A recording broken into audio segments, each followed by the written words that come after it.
Hello বন্ধুরা, স্বাগত আমার ইউটিউব চ্যানেলে। আমি সুদীপ্ত বলছি। আজকে আমার যে ছেলেটা, যে স্টুডেন্টটা শিখছে, ও হচ্ছে নন বেঙ্গলি। ও বাংলাতেও ভালো বাংলা বলতে পারে, এমনকি হিন্দি তার ভাষা, সে হিন্দিও ভালো বলতে পারে। তো এবার আমি যেহেতু হিন্দিতে অতটা সাবলীল নয়, তো সেই জন্য আমি কিছু কিছু জায়গায় সে হয়তো হিন্দিতে কোশ্চেন করবে, যেটা হয়তো বাংলায় সে বলতে পারছে না। তো হিন্দিতে আবার কোশ্চেন করবে, এমনকি কিছু কোশ্চেন বাংলায় করবে যেটা আবার সেম টাইপ ও হিন্দিতে ওটাকে রিপিট করবে।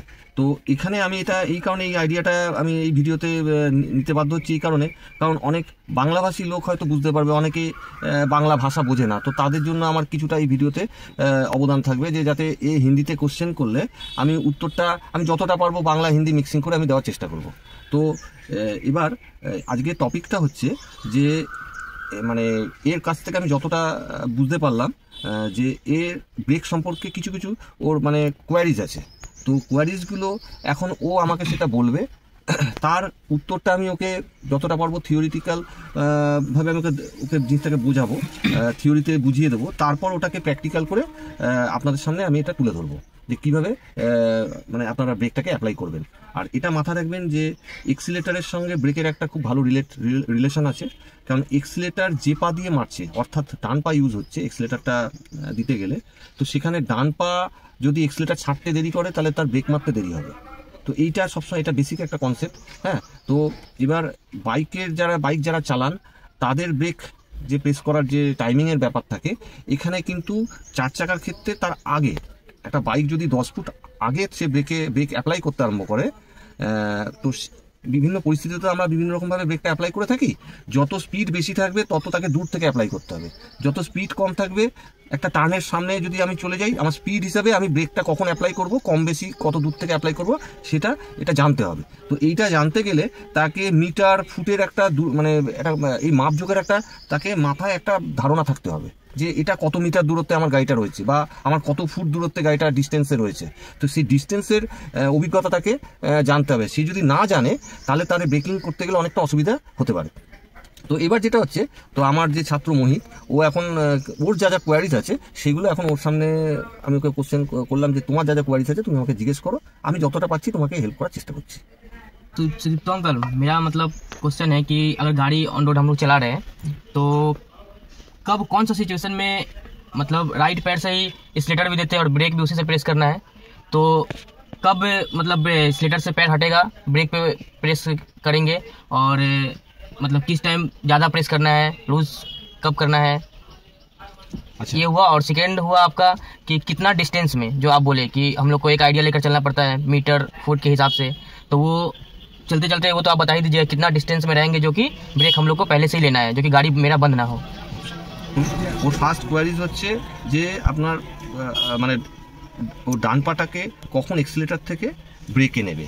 তো ফার্স্টে আমি আপনাদের কাছে আমার আগের অনেক ভিডিওতে আমি দেখিয়েছি যে ব্রেক কিভাবে প্র্যাকটিস করবে। তো সেই ব্রেক প্র্যাকটিসটা আমি আপনাদের আরেকবার তুলে ধরতে চাই যে ফার্স্টে এই প্র্যাকটিসটা যখন আপনি কোনো গাড়ি চালাবেন অবশ্যই প্রতিদিন অল্প হলেও করবেন। तो सुदीप्त अंकल जैसे बताए हैं ब्रेक यूज़ करने के लिए, तो सबसे पहले हम लोग का तो एक्सीलेटर पे रहता है।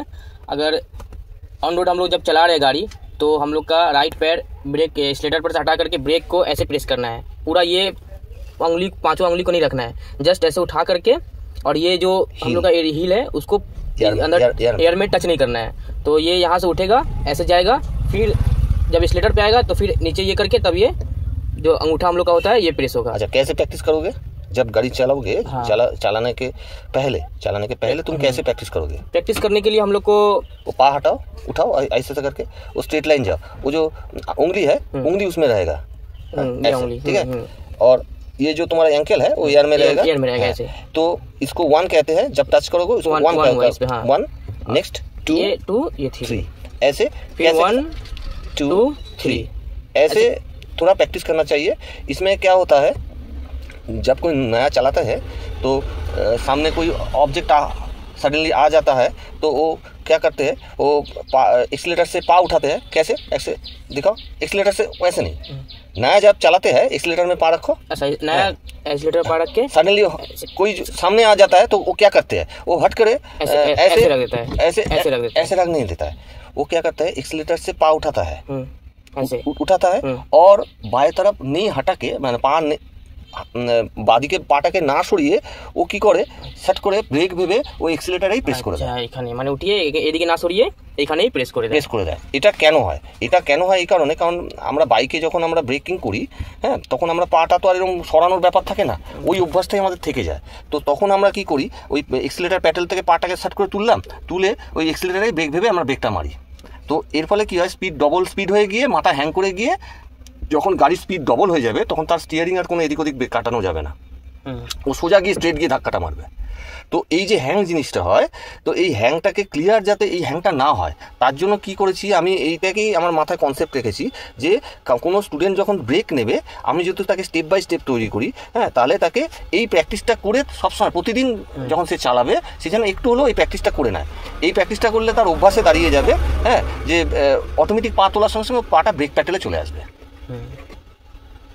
হ্যাঁ, इसमें क्या होता है, तो गाड़ी ठीक ठाक ब्रेक पैडल गए, ब्रेकिंग ठीक ठाक, मतलब चलाने टाइम कंफ्यूजन नहीं होता है, डायरेक्ट ब्रेक की जगह ब्रेक पे और एक्सीलेटर की जगह एक्सीलेटर पे सेफ्टी भी होता है ऐसे। तो এইটা তুমি একবার প্র্যাকটিসটা এটা হিন্দিতে একটু করে দর্শকদের সামনে তুলে ধরো কিভাবে প্র্যাকটিসটা করতে হয়। তুমি এটা प्रैक्टिस करने के लिए हम लोग को घर में भी अगर रहेंगे तो जस्ट हम लोग को एक सपोज कुछ मान लेना पड़ेगा, दो चप्पल है तो उसको सामने रख के, तो एक डिस्टेंस देख लेंगे, उस डिस्टेंस में रख करके ऐसे 2 चप्पल रखना चाहिए। चप्पल जो रखेगा, तो एक बार बोलो, चप्पल रख के उसका फिर हम लोग को ये स्लेटर के यहाँ नीचे रहेगा, हील टच रहेगा, उसके बाद ये उठा, उसके बाद वहाँ पर गए हम लोग तो उसको 1 मानेंगे, फिर 2 यहाँ हील टच होगा, फिर 3 इस पे, फिर 1 2 3, फिर 1 2 3, ऐसे करके कंटिन्यू करने से प्रैक्टिस हो जाता है। এবার আমি যেটা এটা প্র্যাকটিসটা জাস্ট ওকে দেখি কীভাবে আপনারা চালাবার আগে প্র্যাকটিসটা করবেন। এবার আমি যখন রাস্তায় একটা মানে নতুন কেউ চালাবে, সে তাহলে আমার যে স্টুডেন্ট বললো তার ফার্স্ট কোয়ারিজ হচ্ছে যে কীভাবে আমি ব্রেকটাকে প্রেস করব, কোনখান থেকে আমি অ্যাপ্লাইটা করব, হ্যাঁ, এবার কীভাবে প্রেস করব। প্রেস করতে গেলে একটা মাথা আপনাকে রাখতে হবে যে বিভিন্ন গাড়িতে ব্রেকের যে ফলস থাকে, সাধারণত আমাদের সব গাড়িতে এক্সিলেটারের উপরে একটু ফলস থাকে, ব্রেকে ফলস থাকে, ক্লাচে ফলস থাকে। তো এই ফলসটা কতটা বেশি আছে, মানে আপনি গাড়ি স্টার্ট করে কিন্তু কখনো বুঝতে পারবেন না, কেন ব্রেক যদি 2-3 বার আপনি পাম্প করে প্রেস করেন তাহলে ব্রেক প্যাডেল হার্ড হয়ে যাবে। তো এখনকার বেশিরভাগ গাড়িতে এই সিস্টেমটা রয়েছে। তাহলে আপনাকে স্টার্ট করে ব্রেকটাকে যখন প্রেস করবেন দেখবেন যে কতটা ফলস আছে, সেই ফলস অনুযায়ী আপনাকে যে দেখা গেল যখন আপনি ব্রেকটা প্রেস করছেন 50% ফলস আছে, তাহলে 50% ফলস আছে, মানে 50%-এর পর থেকে যখন আবার প্রেস করবেন তখন ওটা টাইট হবে। তো আপনার ফিলিংস রাখতে হবে যে আমি যখন ব্রেকটাকে মারছি, যখন ব্রেকটা টাইট হচ্ছে তার মানে আমার গাড়িটা দাঁড়াবে। এটাকে আমি হিন্দিতে বলে দিব। এবার সেটা তুমি এবার হিন্দিতে বলো যে তুমি কতটা বুঝলে। सुदीप्तो अंकल का कहने का मतलब है, जैसे कि उसी को हम हिंदी में बोल रहे हैं, हम लोग ब्रेक में क्या रहता है, ब्रेक जब प्रेस करते हैं तो हल्का फॉल्स रहता है, प्रेसटा করে দেখা, ये फॉल्स है इतना, ये जो प्रेस किए ये फॉल्स रहता है। तो हम लोग को ये समझ में आता नहीं है नया, तो जब मतलब हम लोग जब गाड़ी चलाएंगे तब इसको क्या होता है, पूरा प्रेस करना पड़ता है, तब जानेंगे कि मतलब ये ब्रेक लग रहा है। तो ये चलाते चलाते प्रैक्टिस हो जाता है। তো এবার বিভিন্ন গাড়িতে বিভিন্ন রকম ফলস থাকে, কোনো গাড়িতে দেখা গেলো 70% ফলস থাকতে পারে, কোনো গাড়িতে দেখা গেলো 30% ফলস থাকতে পারে, হ্যাঁ। তো ফলসের এটা ব্রেক শু কতটা ঠিকঠাক আছে, ব্রেক শু যদি বেশি ক্ষয়ে যায় তাহলে তার ফলস বেড়ে যাবে, ব্রেক শু যদি কম নতুন থাকে তাহলে তার ফলস কম থাকবে। এটা নতুন গাড়িতে সাধারণত দেখবেন আপনাদের ব্রেক সাধারণত খুব কম ফলস থাকে। তো এইটা আপনাকে একটা ফিল করতে হবে, একটা গেল। এবার আসুন আমি কোথা থেকে ব্রেকটাকে আমি অ্যাপ্লাই করব। দেখুন আমরা ব্রেকিংটা 2 রকমভাবে করে থাকি, একটা হচ্ছে স্লো করার জন্য আমরা 2-4 বার ওটাকে প্রেস করে ছাড়বো, প্রেস করে ছাড়বো, এইভাবে আমরা করে থাকি, হ্যাঁ, এটা স্লো করার জন্য। আবার যখন কখনো আমরা যদি গাড়িটাকে দাঁড় করাতে চাই, কোথাও পার্কিং করব, সাইড পার্কিং করব, দাঁড় করাবো, বা কোনো সিগনালে গিয়ে দাঁড় করালাম, জ্যামে দাঁড় করালাম, তো সেখানে আমাকে যখন ফুল স্টপ করতে হবে গাড়িটাকে, তখন আমাকে ব্রেকিংটা কীভাবে মারতে হবে সেটা এবার সেটা আপনাকে ভালো করে জানতে হবে। এবার এইগুলো জানতে গেলে আপনাকে মিটার ফুটের একটু আইডিয়া রাখতে হবে। এবার যেটা হচ্ছে দেখা গেল গাড়ির স্পিড যদি আপনার 40-এ চলছে, এবার আপনি সামনে কোনো বাম্পার দেখতে পেলেন, তো আপনি যেটা আমার স্টুডেন্টের কাছে যেটা কোয়ারিজ যে আমি কোনখান থেকে আমি প্রেসিংটা স্টার্ট করব, এবার এটা কিছুই না, দেখুন আপনি এক্সেলটা ছাড়তে যদি দেরি করেন তাহলে কি হবে, ওটা এক্সেলটা ছাড়তে দেরি হলে আপনার ব্রেক মারতে দেরি হবে ফার্স্ট। তাহলে আপনি এক্সেলেটারটা ছাড়বেন কখন? এক্সেলেটারটা ছাড়বেন যা স্পিড থাকবে, যদি 40 স্পিড থাকে ওই বাম্পার থেকে 20 মিটার দূরত্বে আপনাকে, যদি 40 স্পিড থাকে পার আওয়ারে, তাহলে আপনার বাম্পার যদি আপনার গাড়ি থেকে দূরত্ব থাকে 60 মিটার, তাহলে আপনাকে কী করতে হবে, বাম্পার থেকে আপনাকে 20 মিটার দূরত্বে পাটাকে এক্সেলেটারে নিয়ে নিতে হবে। মানে যা স্পিড থাকবে তার হাফ করে নেবেন, তো হাফ মিটার থেকে আপনাকে ব্রেকে পা রাখতে হবে। এবার যেটা হচ্ছে, এবার ব্রেকে যখন পাটা রাখবেন, এবার আস্তে আস্তে আপনাকে ফলসটাকে কভার করে নিতে হবে, কভার করে নিয়ে তারপর আপনাকে ব্রেকটাকে অ্যাপ্লাই করতে হবে, ব্রেকটাকে প্রেস করতে হবে। এবার যদি মনে করেন যে না আমার স্পিডটা আমাকে একটু স্লো করতে হবে, তাহলে আপনি একবারের জায়গায় 2 বা 3 বার ব্রেক প্রেস করলেন ছাড়লেন, ব্রেক প্রেস করলেন ছাড়লেন। এইটা যত আপনি করতে পারবেন তত আপনার ব্রেকের ওপর দখলটা তৈরি হবে, ঠিক আছে? এবার এটা তুমি তোমার যারা হিন্দিভাষী যারা আমার দর্শক বন্ধু থাকবে তাদের তুমি একটু এটা ভালো করে বুঝিয়ে দাও, কারণ আমি বাংলায় সাধারণত হিন্দিতে অতটা পটু না, তো তাও আমি চেষ্টা করছি যাতে হিন্দিভাষী যারা তারা সেই জিনিসটাকে বুঝতে পারে। वो जैसे कि आप बोले कि हम लोग मतलब जो भी डिटेल्स बोले हैं तो उसमें चलते चलते भी आप बताइएगा वो डिटेल्स। तो कैसे क्या हम लोग ब्रेक का यूज़ करेंगे, कब हम लोग को ब्रेक ज़्यादा जोर से प्रेस करना है, कब आस्ते आस्ते करके प्रेस करना है। হ্যাঁ, এটা তো আমি বলে দিলাম। এবার তাহলে ডিস্টেন্সটা আমি চলতে চলতে জিনিসটাকে আপনাদের কমেন্ট্রি করব। আশা করছি এটা আপনাদের অনেকটা হেল্প করবে যে কীরকম কী দূরত্ব, ডিস্টেন্স কিন্তু অবশ্যই আপনাদের জানতে হবে। এবার কোনো বাম্পার থাকলো বা কোনো গ্যাদার থাকলো, এবার আপনি কত দূর থেকে সেটাকে স্লো করবার জন্য টাইমিংটা আপনি সিলেক্ট করবেন, সেটা এবার কীভাবে সিলেক্ট করবেন সেটা আমি আপনাদের সামনে তুলে ধরতে চলেছি।